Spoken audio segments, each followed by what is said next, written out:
Montana Territory, June 1883. The sky burned blood orange above the Bitterroot Mountains when Kiera Ashford ran barefoot through the tall grass. Her white wedding dress torn at the hem and stained with dust. Her lungs ached. Her hair clung in damp strands to her face. And behind her, the church bell tolled like a warning. She did not look back. She had less than an hour of light left, maybe less before her father sent men after her. The horse she took from the stable bareback. No saddle had thrown a shoe at the bend near Miller's Creek. She left it grazing and ran on foot toward the tree line, toward the wilderness, toward anywhere that was not that church and that man waiting at the altar. She had not wanted to marry Emmett Langley. He was 30 years older than her, a banker with a dark temper and hands that clutched too tightly. Her father said it was a good match, that it would save their farm. But she would rather be poor and free than rich and caged. Kiera stumbled over a root and caught herself on her hands, panting. Her knees were scraped raw. The sun, dipped behind the ridgeline cold, was coming fast. That was when she saw the cabin.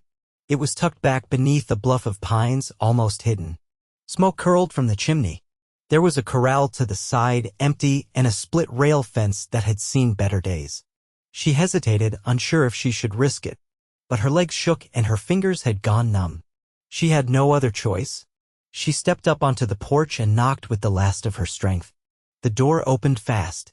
A tall man stood in the frame, broad-shouldered and rough around the edges. His shirt sleeves were rolled up to his elbows, hands calloused and streaked with wood stain. He had a square jaw covered in day-old stubble, a scar running from his temple to the edge of his cheekbone, and eyes the color of stormwater, gray and watchful. He looked her over once, taking in the dress, the dirt, the panic in her eyes. "Are you hurt?" he asked, voice low and steady. She shook her head. "No. I need shelter. Just for the night. Please." He stepped aside without another word. Kiera crossed the threshold on shaking legs. The cabin was warm, lit by lamplight and the hearth. It smelled of pine and smoke and something earthy. She leaned against the wall, catching her breath, heart racing.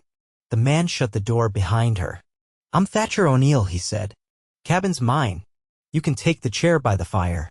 I made stew if you've got an appetite." She blinked at him, stunned by the simple kindness. "Kiera," she said hoarsely. "Kiera Ashford." He nodded once, then moved into the small kitchen. She watched him ladle stew into a bowl without pressing her for answers or looking at her like she was crazy. When he handed her the food, their fingers brushed. His were warm. Hers were ice. "You're welcome to stay the night," he said. "I do not let strangers freeze." Kiera sat on the floor near the fire and ate slowly, the warmth spreading through her chest. Her body stopped trembling. She realized then how close she had come to collapsing. Thatcher sat across from her, elbows on his knees, watching the fire. "You ran," he said after a long silence. It was not a question. She looked up at him, surprised. "Yes." "From what?" Kiera swallowed hard. "A wedding. One I did not want. My father." "He forced it." Thatcher nodded once, his jaw tightening. "You did right coming here. You do not even know me. I do not need to. I saw your face." Kiera set down the empty bowl and pulled the torn skirt of her dress tighter around her legs. "They will come for me." "Maybe," he said, "but not tonight. I have a Winchester on the wall. No one gets past me without permission." For the first time in hours, she let her shoulders sag. Thatcher stood then, fetched a blanket from the cedar chest, and handed it to her. "You can take the cot over there. I sleep out here. You do not have to." "I do," he said. "Get some rest." She curled up on the narrow cot, blanket tucked under her chin, her body sore and her heart still trying to understand what had happened. She listened as Thatcher moved around the cabin, banking the fire, checking the windows. Then silence. In the quiet, she let herself breathe. She woke to the smell of coffee and the sound of boots across the floorboards. Thatcher was already up, shirt buttoned, hair damp from washing. He nodded at her once, poured her a tin cup. She sat up slowly, the blanket falling to her lap. "Thank you," she said, her voice rough from sleep. He shrugged. "You hungry again?" "A little." He handed her a slice of bread and sat down across from her. "What now?" he asked. Kiera stared at the bread in her hands. "I do not know." Thatcher leaned back in the chair, watching her. "You are not going back?" "No," she said quickly. "Never. Then you'll need to figure out where you are going." She looked at him then, really looked. He was not just kind, he was grounded, quiet in the way that felt safe. The kind of man who could weather storms without saying much. She felt something settle in her chest. "I do not have any money," she admitted. "Or family besides my father." He nodded. "There is work up north. A widow runs a boarding house in Missoula. She might take you in. Or, you could stay here. For a while." Kiera blinked. "You would let me? I do not take in strangers often. But you are not a stranger anymore." She felt heat rise to her cheeks. He stood, walked to the door, and opened it to the bright morning. The air was crisp and smelled of pine. "You can help around the place. Cook if you want. Fix the fence." "I will not ask more than that." Kiera stepped out beside him and looked at the land stretching around the cabin, pine trees, tall grass, the mountains in the distance. It felt like a place where someone could breathe, maybe even start over. She glanced up at him. "I am not afraid of work." He smiled, not wide but honest. "I did not think you were." By the fourth morning, the rhythm of the place had slipped under Kiera's skin. She rose with first light, rolled her sleeves, and took to the tasks that needed doing without waiting to be told. The cabin was plain but sturdy, with a mossy well out back and a smokehouse tucked behind a rock ridge. She swept the porch, gathered kindling, and learned how to split logs by watching Thatcher's stance and copying it when he wasn't looking. That morning, she was kneeling by the side of the cabin, pulling wild mustard from the base of the chicken coop, when she heard his boots crunch the gravel near the back fence. "I've got to ride out," he said, hitching a saddlebag across his shoulder. "A steer got tangled in wire 2 days north. Neighbor sent word." Kiera pushed back her hair with the back of her wrist and stood. "Will you be gone long?" 3 nights, maybe 4. Depends on how bad it is out there." She nodded. "I can manage things here." His gaze lingered on her, not with doubt, but something quieter. He adjusted the brim of his hat, just enough to shadow his eyes. "There's a rifle under the bed. Loaded. You'll hear riders before you see them. If anyone comes asking, you've got no kin and nowhere else to go. I don't plan on talking to anyone. I know." He swung up into the saddle with practiced ease. The horse, a chestnut with a white blaze, pawed at the ground, impatient. Kiera shaded her eyes and watched him ride out, the dust rising in columns behind him until the trees swallowed him whole. That first day alone, she worked until her hands ached. She scrubbed the stovepipe, beat out the rugs, and patched the torn screen door with an old flour sack she found in the cellar. At dusk, she sat on the porch and watched the sky bleed into stars. The silence was thick but not unfriendly. The second day, she ventured farther out, following the slope behind the barn until she reached a small rise with wild gooseberries and the bones of what looked like an old trapper's shelter. She gathered what she could carry and returned to boil the fruit down into a thin preserve. She set the jars upside down to seal and wrote the date on the paper wrappings with a stub of charcoal. On the third evening, just as the sun dipped below the tree line, she heard movement along the trail. She stepped outside, rifle in hand, heart thudding. But it wasn't strangers. Thatcher dismounted slow, shoulders stiff from the ride. His shirt was streaked with dried sweat and his hat hung low, but there was something in the way he looked at her like he didn't expect to see the lamp lit or the smoke curling from the chimney. "You're back early," she said, lowering the rifle. "Cattle was caught bad, but it didn't take as long as I figured. You did all this." She nodded, stepping aside as he climbed the porch. Inside, he paused near the table where the jars of gooseberry preserve sat cooling. "You cook too." "I do a fair bit of everything." He loosened his belt and sat down slow, stretching out his legs. "Now I believe it." She handed him a tin plate with sliced bread and a spoonful of the warm jam. He took one bite and raised an eyebrow. I thought it might be too sour, she said. It's not. She sat across from him, folding her hands in her lap. Did anyone ask after me? On your way back. He shook his head. No riders. No posters. Either he's looking quiet or he's given up. Kiera looked at her hands, the half-moon of dirt beneath her nails. He doesn't give up. Thatcher leaned forward, resting his elbows on the table. You've got grit. If he comes, you won't be alone. She didn't answer right away. Then, why are you out here, Thatcher? All this space, no neighbors close. A man could vanish out here if he wanted. He looked at her, long and steady. Because I needed quiet. It's not just the land that gets worn down in war. Her breath caught, the weight of the words settling between them. I lost my brother at Antietam, she said. He was 21. Thought he'd come home with a medal. They sat like that for a while, not speaking, the fire popping low in the hearth. Later, she set out a spare quilt for him near the stove. He didn't argue. Sleep well, she said, pausing at the cot. You too, he replied, his voice softer than before.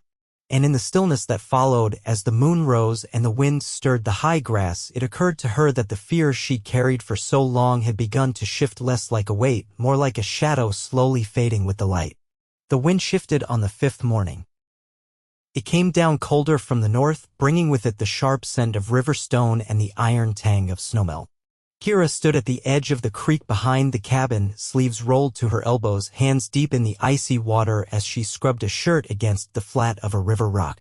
Her breath clouded in front of her, and the skin along her knuckles had turned red, but she didn't stop. A branch cracked behind her. You wash like someone who's been doing it her whole life, Thatcher said, pausing a few paces back. I have, she answered, wringing the fabric out and draping it over a sapling. There were 6 of us. My mother was gone by the time I was 12. It fell to me after that. Thatcher stepped closer, hands tucked into the pockets of his wool coat. I wondered what kind of home you came from. You hold yourself like someone who's used to being told no. Kiera shook out the next shirt, her voice even. There was no room for softness. My father didn't believe in it. He crouched beside the creek and dipped one hand into the current, letting it swirl around his fingers. My mother died crossing the Cumberland. Fever took her before we reached Helena. My father always blamed the cold, but I think it was the hunger.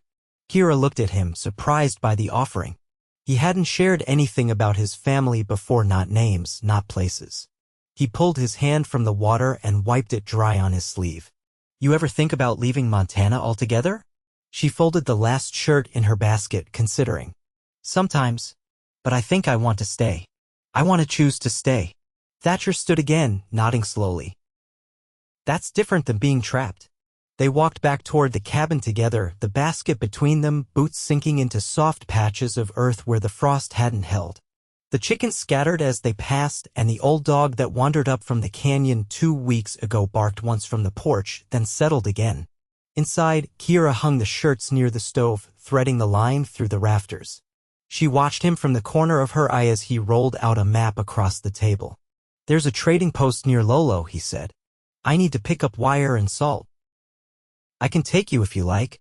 She glanced at him, surprised. Won't folks ask questions? I've dealt with them before. They know better than to dig. I haven't been in town since I left the church, she said quietly. You don't have to talk to anyone. Just sit in the wagon beside me, pick out whatever cloth you want for a new dress. You've earned it. She hesitated for a heartbeat, then nodded. All right? The road to Lolo was narrow and rutted, lined with cottonwoods just beginning to leaf out. Kiera wore one of Thatcher's old coats, the sleeves rolled at the cuffs and a shawl knotted tight under her chin. She kept her hands folded in her lap as they rode, watching the river wind beside them. Thatcher drove in silence for the first hour, his jaw tight. Then he said, the first time I came west, I was 17. Thought I'd work cattle for a year and then head back east. What changed? I saw the mountains. She smiled faintly. They do feel like they're holding something back. They held me, he said. Still do. The post sat low against a rise, its roof patched with tin and cedar shingles. Dust clung to the windows. A tired-looking mule was tied out front. and the only other sound came from a pair of ravens bickering in the rafters.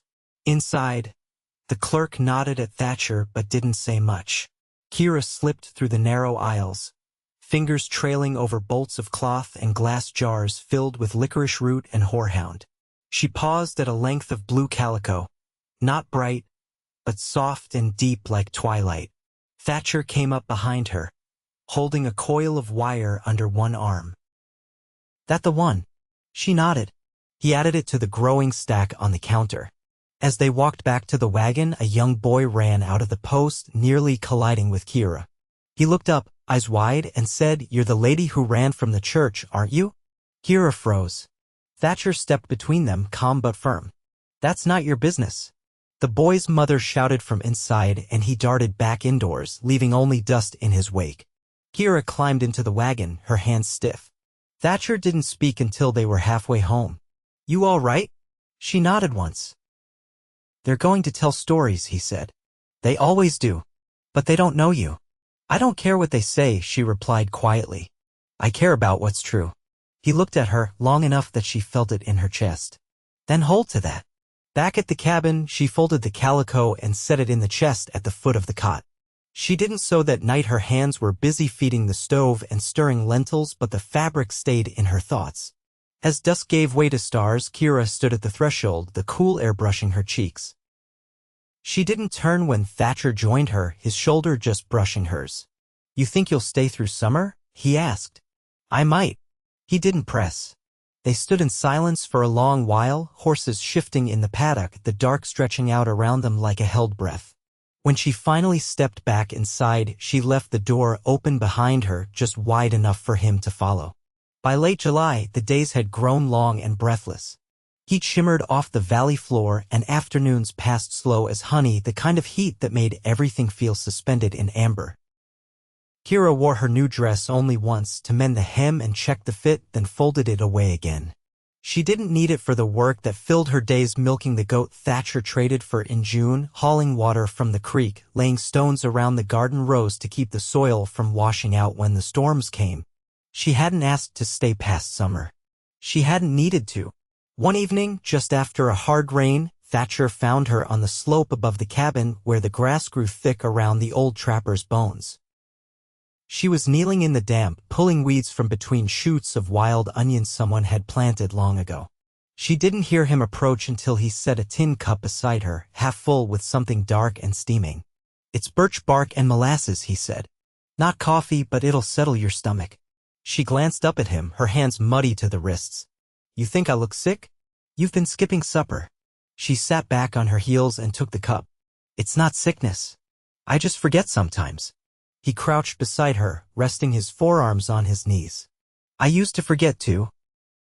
After the war, food didn't taste right for a long time. I didn't know that ever passed. It does, if someone reminds you." They sat together in the wet grass, steam curling from the cup between her palms. Trees dripped around them, and somewhere down in the hollow, the wind moved through the cottonwoods like the hush before a song. She didn't smile, she rarely did, but she looked at him in a way she hadn't before, with a steadiness that made his chest tighten. "You ever think of marrying?" she asked. He tilted his head, not surprised by the question, but cautious with the answer. "I did. Before I left Tennessee." Her name was Claire. "She married someone else while I was still in uniform." Kiera nodded like she understood something that didn't need to be said. "I never wanted to belong to anyone again after that," he added. "You think that's what it is? Belonging? It can be, if you're bought and traded for." She ran her thumb along the rim of the cup. "I never wanted someone to claim me. I wanted to choose." "You did," he said simply. The rain started again, soft and warm. Neither of them moved. When it grew heavier, they walked back to the cabin, boots squelching in the sodden grass, the scent of wet earth thick around them. That night, after the lanterns were out, Kiera lay awake on the cot, listening to the wind push against the eaves. The fire had burned low. Across the room, Thatcher shifted in his sleep, one arm flung across his chest. She sat up quietly, bare feet brushing the floor. The wood was cool beneath her soles. Without lighting a lamp, she crossed to the table and opened the cedar chest. Her fingers found the calico by feel alone. She carried it to the hearth, tucked it into her lap, and began to stitch. By first light, the first row of seams had taken shape, neat and sure. When Thatcher came in from feeding the stock, he paused in the doorway, watching her thread the needle without looking up. "You're sewing," he said, voice rough from the cold. She nodded. "You making something for yourself?" "I am." He stepped farther in and closed the door behind him. "What is it?" She didn't answer, not right away. Then she looked up, eyes steady. "It's a dress. For the life I want." He didn't say anything, but he knelt beside her, close enough that their knees touched. His hand brushed hers, not by accident. "I'd like to be part of that life if you'll have me." There was no rush in him, no grasping, just the quiet certainty of someone who had waited long enough to know what mattered. She turned her palm against his, her fingers fitting between his like they'd always known how. "You're not claiming me," she said. "No," he said. "I'm asking." She leaned into him, the weight of her head against his shoulder, and for the first time since she'd crossed the tree line in torn white silk, she felt something inside her settle. Not safety, she'd found that already. Something deeper. A home made not of walls, but of hands held steady through every storm. Outside, the rain had passed. The grass steamed in the morning sun, and the air smelled of pine and promise. August settled in with a kind of golden finality. Days ripened slow and full, and the nights came on warm, stars humming low above the pines. Kiera worked by the light of the window most mornings now, the blue calico dress nearly done, her stitches tight and sure. She didn't rush. It wasn't for a Sunday or a gathering in town. It was for her. One evening, while she was placing jars of dried sage into the cellar shelves, Thatcher came in from the barn with a length of rope slung over his shoulder and an odd look in his eyes. "Came across something by the ridge trail," he said, brushing dust off his sleeves. "Old fence line gave way near the shallow pass. We'll need to shore it up before the elk start pushing through." She set down the jar she was holding. "How wide's the break?" "Too wide for me to fix alone. I thought we might ride out tomorrow early." She straightened. "Then I'll pack us bread and water tonight." He hesitated, then added, "There's something else." She waited. "I found a letter tucked under a stone near the fence post. Wasn't addressed to me." "Who was it meant for?" "You." Her chest went still. "Was it from him?" Thatcher nodded. "The ink was new. It had your full name." She didn't ask to see it. Instead, she wiped her hands and followed him to the table near the hearth. He pulled the folded paper from his coat and laid it down, but she didn't reach for it. "I don't care what it says," she said. "He never gave me a voice when it mattered. He doesn't get to now." "You don't owe him anything," Thatcher said. "But if he's close, I'd like to know it." She looked at him then, her voice steady. "He's not close. He'd never come this far without sending someone first. He was always more noise than teeth." Thatcher held her gaze. "If he does come, I won't let him near you." "I know," she said. They didn't speak again about the letter. At dawn, they rode out with tools strapped to the mule's side and oatcakes wrapped in cloth. The trail rose steep and narrow, morning light catching on the dew along the grass. By the time they reached the broken stretch of fence, the sun had burned through the morning fog and the sky was wide and clear. Thatcher dug the new posts into the earth while Kiera tamped the soil flat and ran the wire taut. Their arms ached and their shirts clung to their backs, but neither complained. They worked in rhythm, passing tools and water quietly, until the last nail was driven and the fence stood straight again. When it was done, they sat beneath a lone cedar, drinking from the canteen. "You ever missed the life before?" he asked, watching the wind move in the grass. "No," she said. "I miss my brother. I miss the way he laughed when he thought no one was listening. But the rest of it, I let it go." Thatcher looked at her, sun catching the curve of his cheek. "I've been thinking about the land south of the creek. The soil's richer there. Would be good for a second field, maybe a few more goats." She turned toward him, surprised. "You want to stay?" "I want to build something that doesn't disappear when the season changes." Her eyes softened. "With me? There's no one else I'd ask." He reached into his pocket then and drew out a narrow ring, carved from black walnut and smoothed with oil. He turned it between his fingers. "I made it last winter," he said. "Didn't know who it was for, just knew someday I'd want to give it to someone who knew what it cost to start over." She held out her hand and he slid it onto her finger. It fit. They didn't ride back right away. They lay in the grass, watching clouds drift past, her head on his shoulder, his hand resting over hers. No vows spoken, none needed. In the weeks that followed, they cleared the southern field together. She wore the calico dress on the day they joined their names before the circuit preacher who stopped through once a season. Only Thatcher and the preacher's wife stood beside her, and that was enough. They planted carrots and late potatoes, and he built a second coop for ducks. In the evenings, they read aloud from the old book of Psalms she found tucked in a trunk. He sang, sometimes, when he thought she wasn't listening, a low, tuneless hum that comforted her more than words ever had. Winter came early that year, with heavy snow and wind that howled against the eaves. But the cabin stayed warm. They hung dried apples from the rafters and kept a quilt on every chair.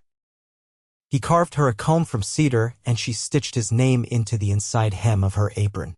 One night, as the fire crackled low and the world outside lay quiet under snow, she leaned against him by the hearth, her hand resting over his heart.